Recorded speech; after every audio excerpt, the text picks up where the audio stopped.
며느리 집에 며칠 묵고 온 날, 친구가 보내준 링크 하나, 그 안에 제가 있었습니다.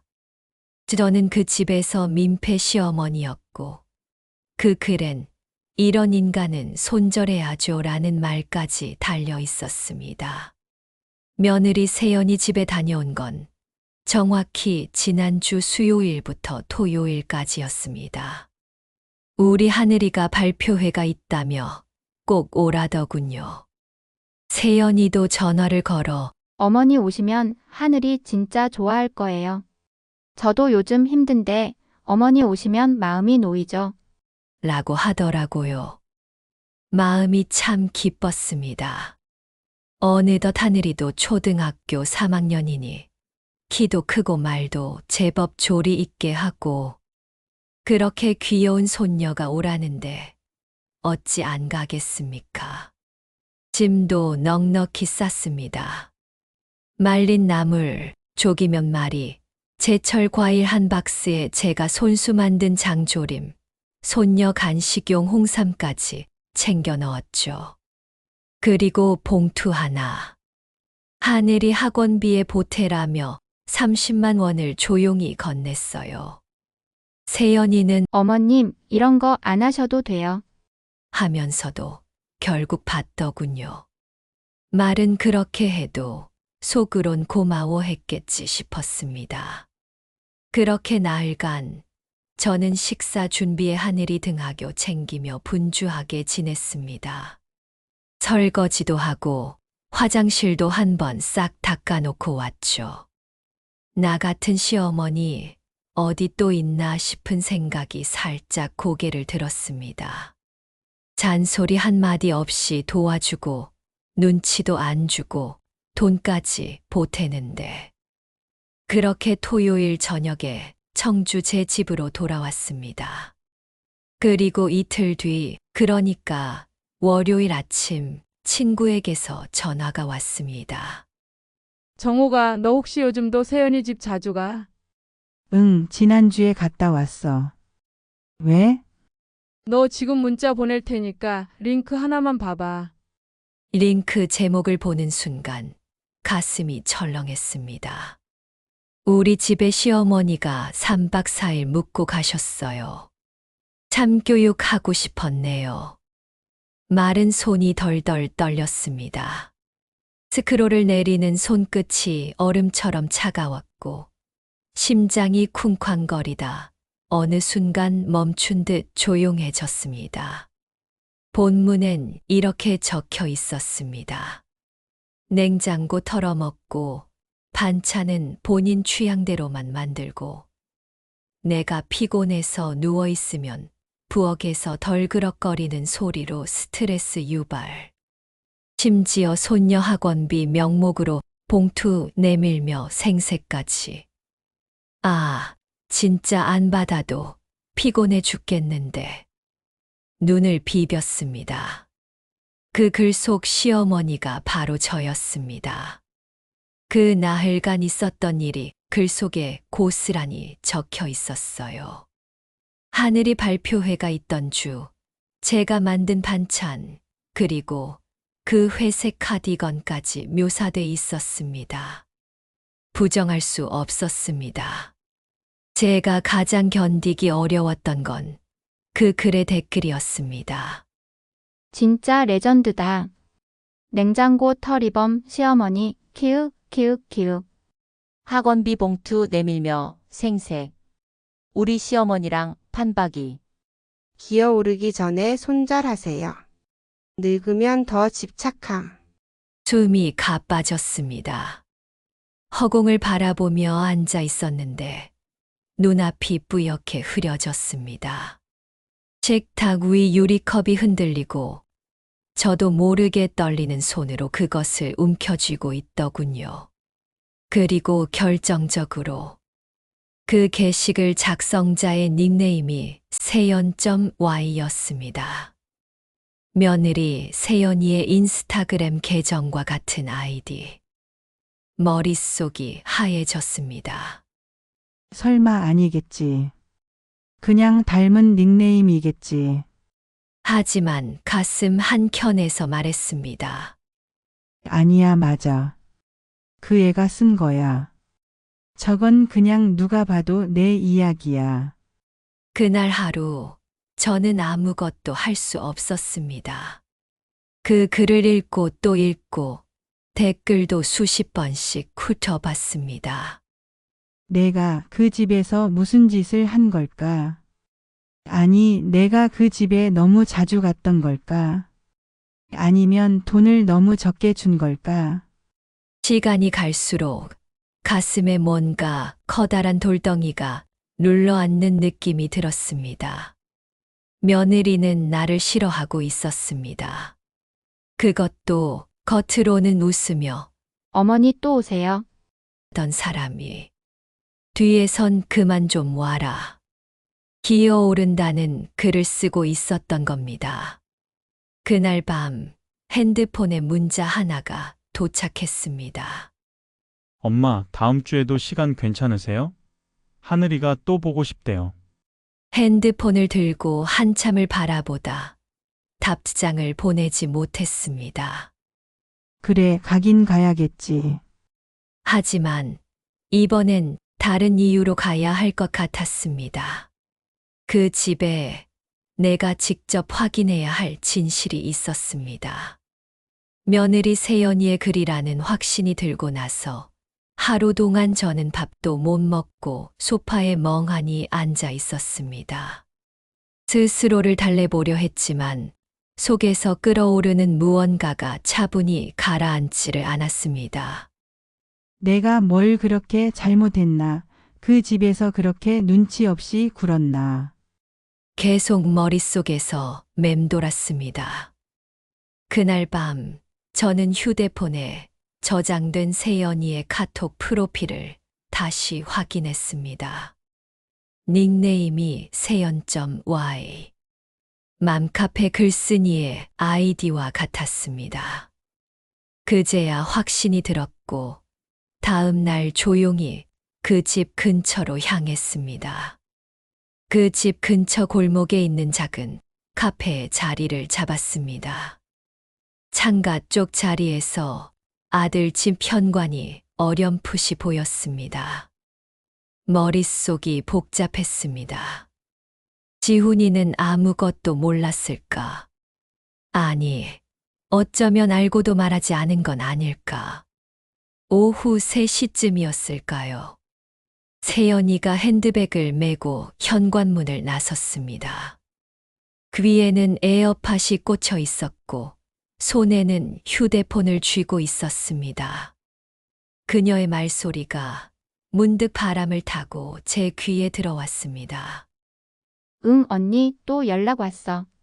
다음 주에 또 오신대. 눈치도 진짜 없지. 매번 뭘 잔뜩 가져오시긴 하는데 딱 그만큼이야. 학원비 봉투까지 내밀면서 생색은 또 얼마나 내신다고. 좀 적당히 주시던가 제대로 주시던가. 자잘하게 던져주고선 그걸로 할 만큼 다 했다는 듯이. 그래도 뭐 지훈이 엄마니까 너무 티내진 못하고 그냥 모셔야지. 나중에 뭔가 남길 수도 있잖아. 그 순간 온몸이 굳었습니다. 말 그대로 심장이 쿵 하고 내려앉는 느낌. 손끝에서 식은땀이 흘렀고 한쪽 눈이 저릿하게 떨렸습니다. 입술이 마르며 혀끝이 입천장에 달라붙어 떨어지지 않았습니다. 저는 아무 말도 못하고 자리에서 조용히 일어났습니다.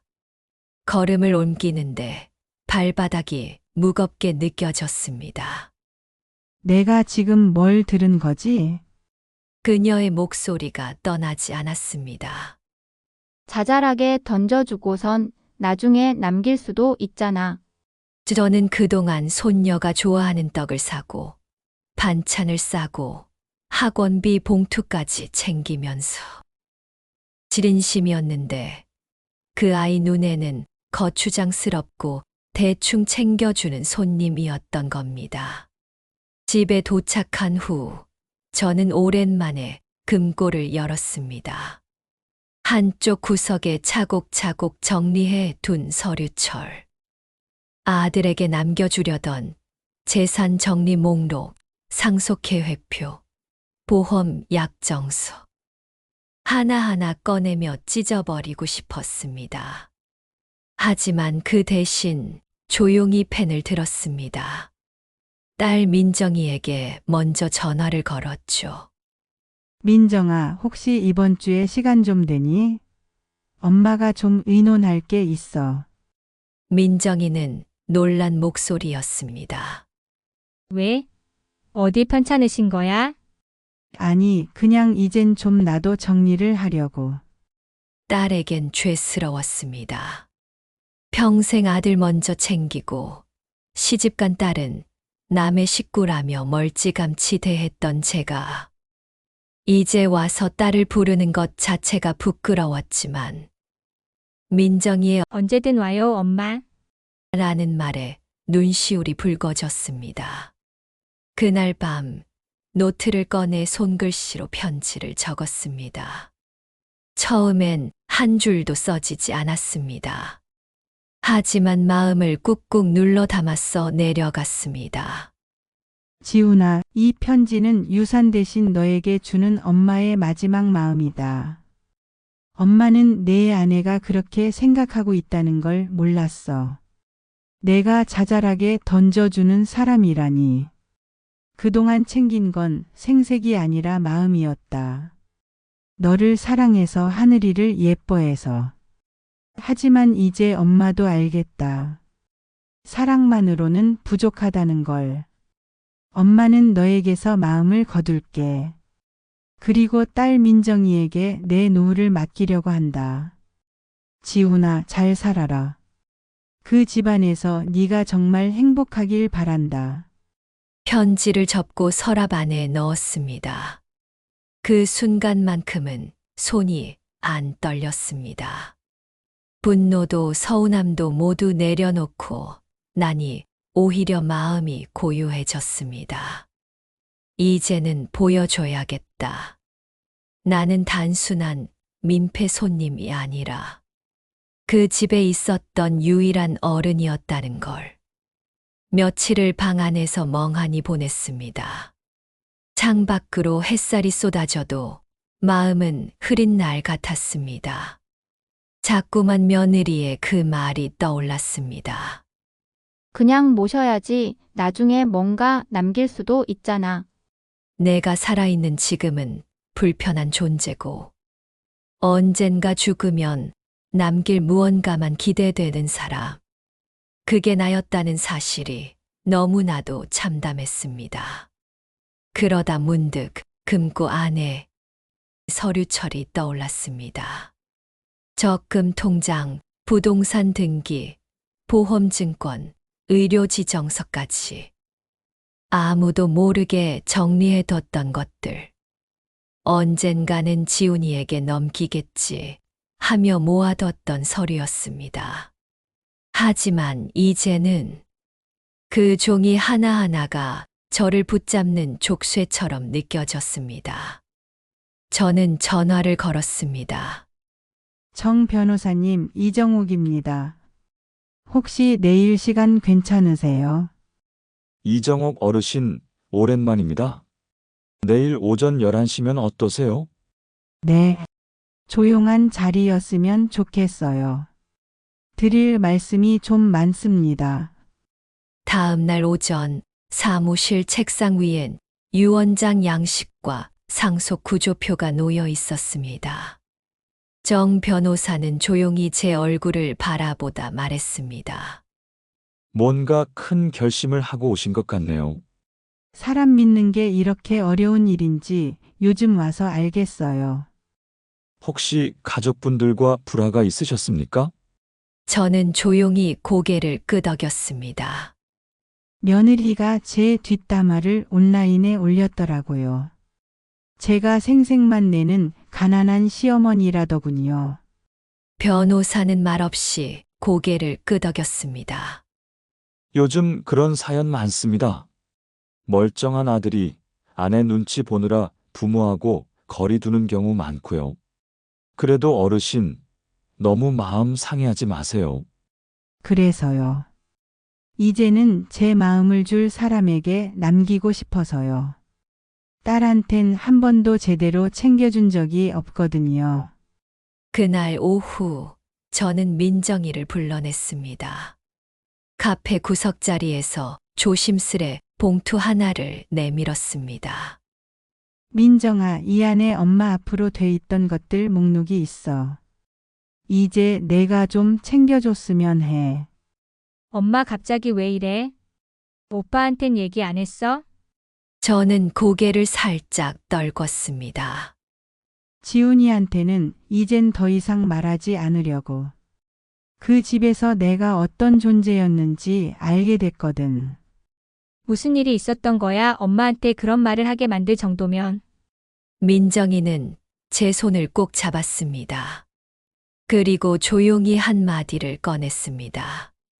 사실 나 어릴 때 엄마한테 질투도 많이 했었어. 늘 오빠만 먼저 챙기고 나한텐 넌 시집가면 끝이라 그러셨잖아. 그래, 그랬지. 그게 당연한 줄 알았어. 근데 오늘 엄마가 나한테 먼저 연락했잖아. 난 그게 그냥 너무 좋았어. 이서루 때문이 아니라 엄마가 이제 나도 가족으로 껴준 것 같아서. 그 말에 제 눈에 눈물이 핑 돌았습니다. 집으로 돌아오는데 지훈이에게 문자가 도착했습니다. 엄마, 이번 주말에 하늘이랑 같이 갈게요. 하늘이가 할머니 보러 간다고 난리예요. 휴대폰을 한참 바라보다 답장은 보내지 않았습니다. 지금 그 집에 가면 나는 또 아무렇지 않은 척해야 할 테니까요. 그날 밤 조용히 아들에게 쓸 두 번째 편지를 꺼냈습니다. 지훈아, 엄마는 내가 어떤 아들인지 충분히 안다. 그동안 널 믿고 모든 걸 맡겼다. 하지만 이젠 엄마 인생은 스스로 결정하려 한다. 너희 집에서 난 손님도 아니고 가족도 아니었더라. 생색내는 늙은이였다고 내 아내가 그러더라. 엄마는 아프고 서럽고 한편으론 부끄러웠다. 아들이 그 사실을 알면서도 침묵했다면 더더욱. 재산은 민정이에게 맡겼다. 그 아이는 말없이 엄마의 손을 잡아줬다. 지훈아, 너를 사랑했고 지금도 사랑한다. 하지만 이제는 엄마도 엄마를 지킬 거다. 편지를 접으며 저는 마음이 조금씩 정돈되는 걸 느꼈습니다. 아들에게 주지 못한 꾸짖음은 대신 이 편지에 담았습니다. 그리고 딸에게 미처 주지 못한 사랑은 이제부터라도 제대로 줄 생각입니다. 늦었지만 이제라도 제 삶을 제 손에 쥐고 싶습니다. 그날도 하늘이 때문이었습니다. 하늘이가 영상통화를 걸어와 할머니, 이번엔 멸치볶음 꼭 가져와요. 하는데 저도 모르게 그래, 할미가 꼭 갈게. 라며 웃어버렸거든요. 그날 밤 지훈이에게 문자가 왔습니다. 엄마, 이번 주 토요일 괜찮으세요? 하늘이가 진짜 기다려요. 잠시 망설였지만 이번엔 그냥 다녀오는 게 아니었습니다. 확인하러 가는 길이었죠. 이제 내가 이 집에서 어떤 위치인지, 더 이상 가족이 아닌 건지.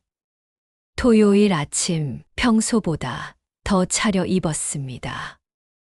회색 가디건에 검은 바지를 입고 손엔 김치, 멸치볶음, 장조림 담긴 반찬통을 들었습니다. 현관문을 열자마자 하늘이가 달려 나왔습니다.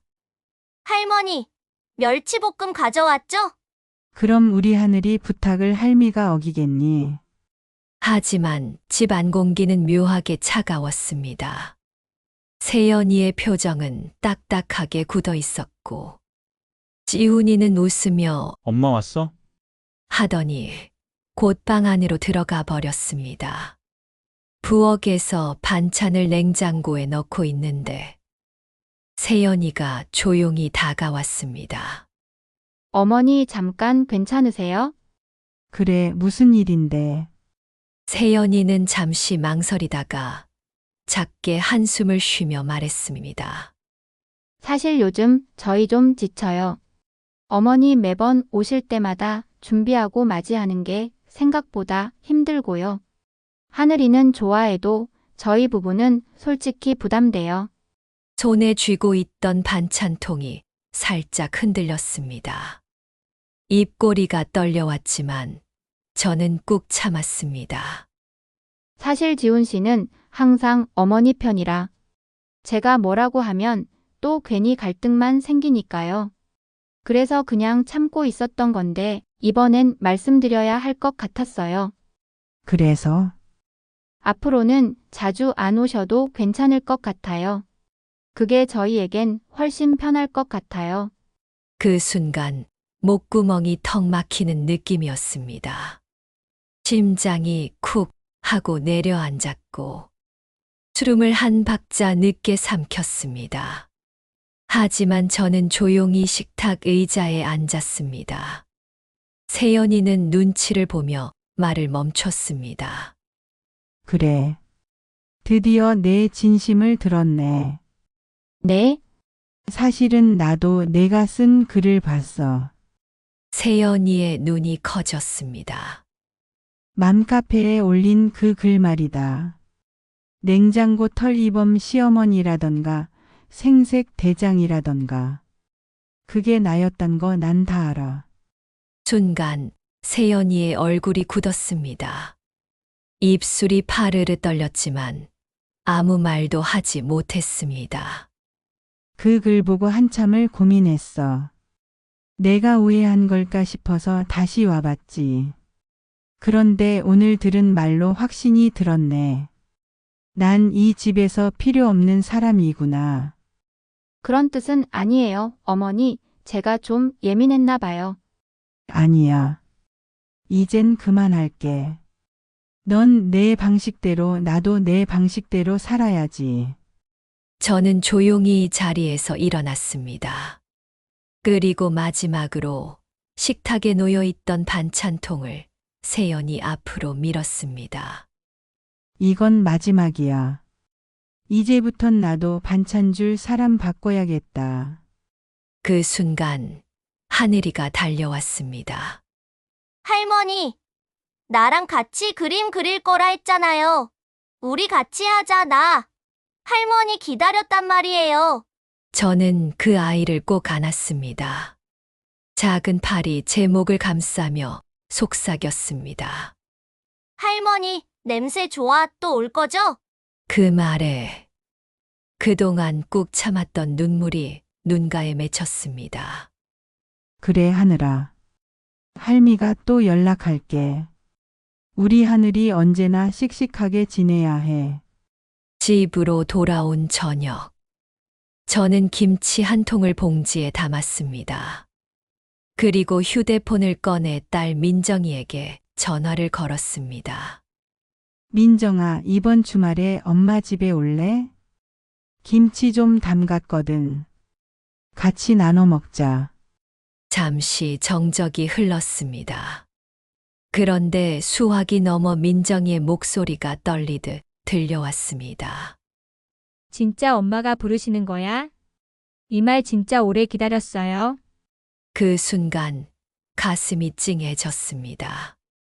평생 딸을 뒷전으로 두고 살아온 제가 이제야 처음으로 건넨 너를 기다린다는 말. 그래, 이번엔 말만이 아니야.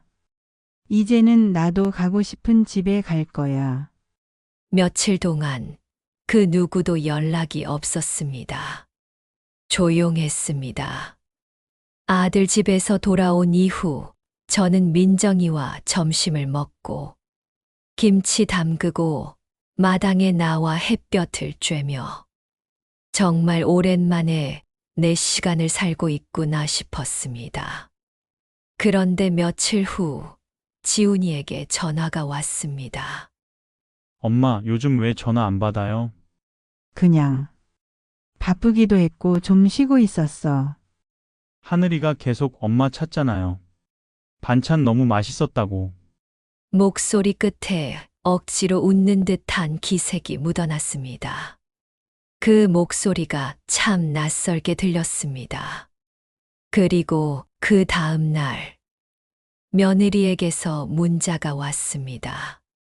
어머니, 지난번에 제가 좀 무례했던 것 같아요. 그날은 하늘이도 아프고 저도 몸이 안 좋아서 예민했나 봐요. 그땐 정말 제정신이 아니었어요. 혹시 이번 주 시간 괜찮으시면 저희 집 오실래요? 순간 저는 스마트폰을 한참 들여다봤습니다. 단 한 줄의 죄송합니다도 없다는 것. 그게 가장 먼저 눈에 들어왔습니다. 그리고 며칠 뒤 예상대로 그들이 찾아왔습니다. 민정이와 마당에 상추를 다듬고 있는데 초인종 소리가 울렸습니다. 어머니, 저희 그냥 인사드리러 왔어요.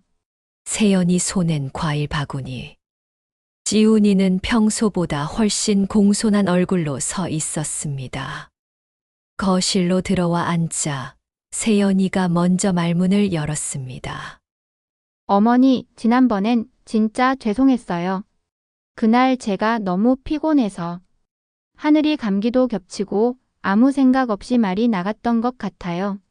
저는 말없이 고개만 끄덕였습니다. 하지만 그 말들이 미안함이 아니라 손익계산처럼 들리는 건 왜일까요? 저희 진짜 어머니 다시 뵙고 싶었어요. 하늘이도 계속 할머니 찾아요. 요즘은 반찬도 잘 안 먹고. 지훈이가 덧붙였습니다.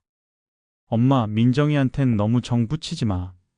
걔가 엄마 마음 다 받아줄 사람은 아니잖아. 그 말을 듣는 순간 마치 가슴속 어딘가에 뚜껑이 텀 하고 닫히는 소리가 들렸습니다. 지훈아, 세연아. 저는 조용히 말했습니다. 세연이 내가 그날 내게 했던 말, 이젠 좀 덜 오셨으면 좋겠다는 그 말. 난 그걸 내 진심으로 받았어. 세연이가 눈을 피했습니다. 저는 천천히 말을 이어갔습니다. 그리고 지훈이 너. 민정이한테 엄마 마음 주지 말라 했지? 그 아이는 딱 한마디만 했어. 왜 이제야 엄마가 날 부르셨어요? 그 말 한 줄에 내가 평생 못 해줬던 걸 다 담았더라. 거실은 잠시 침묵에 잠겼습니다. 세연아, 내가 반찬 주고 봉투 건넨 게 생색 내려던 게 아니야. 그게 내 방식의 정이었고 사랑이었어. 그걸 모른다면 이제 그만두는 게 맞겠지. 세연이는 입술을 깨물며 고개를 숙였습니다. 하지만 저는 더 이상 그녀의 눈치를 보지 않았습니다. 그날 밤 책상 서랍을 열어 오래전부터 정리해 두었던 봉투를 꺼냈습니다. 지훈에게 줄 뻔했던 것들. 이름이 적힌 봉투. 안엔 부동산 등기, 예금 목록, 의료지정서, 복사본이 들어 있었습니다. 봉투 앞면을 다시 들여다보다 그 위에 작게 적었습니다. 줄 뻔했던 것 이제는 필요 없다. 그리고 서랍 맨 안쪽 깊은 곳에 넣었습니다. 아이의 손 닿지 않게. 그날 민정이는 늦은 밤 카톡 하나를 보냈습니다. 엄마, 혹시 이번 주에 저녁 같이 먹을래요? 된장찌개 끓여 놓을게요. 저는 그래. 내가 갈게라고 짧게 답장하고 휴대폰을 내려놨습니다. 그 순간 처음으로 알았습니다. 내가 불러줘야 할 사람은 늘 곁에 있었단 걸. 봄 햇살이 따뜻하게 들이치던 어느 날, 민정이와 함께 된장찌개를 끓이다가 문득 말이 나왔습니다. 이제는 마음 가는 곳에만 가야지. 그럼 저희 집은 그 마음이 닿는 곳이에요? 그럼. 여긴 내가 처음으로 마음 내려놓고 웃을 수 있었던 집이야. 민정이는 조용히 웃었고 그 웃음 속에 담긴 이해와 다정함이 그 어떤 재산보다 값지게 느껴졌습니다. 며칠 뒤 저는 법무사 사무소를 찾았습니다. 상가 2채 중 1채는 처분할 예정이고 나머지 하나는 제 인생 마지막 정리를 위해 이름을 바꿔두려 했습니다. 정옥님, 유언장 수정 접수됐습니다. 기존 수익자 장남 정지훈을 삭제하고 딸 정민정으로 변경하겠습니다. 예. 그렇게 해주세요. 가족분들께는 따로 알림 드릴까요? 아니요, 필요한 사람만 알면 됩니다. 사무실을 나서려던 그때 건물 옆 은행 ATM 앞에서 낯익은 목소리가 들렸습니다.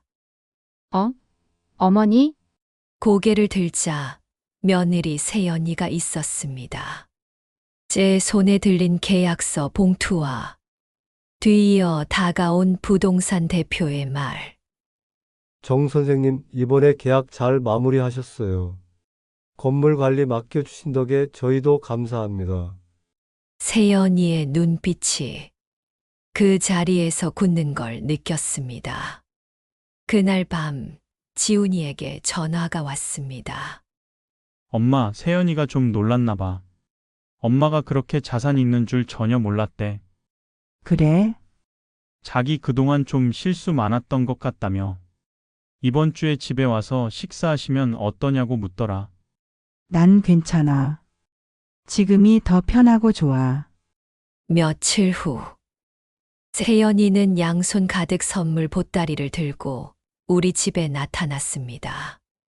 어머니, 이번에 스파 프로그램 예약했어요. 어머니 좋아하실 것 같아서요.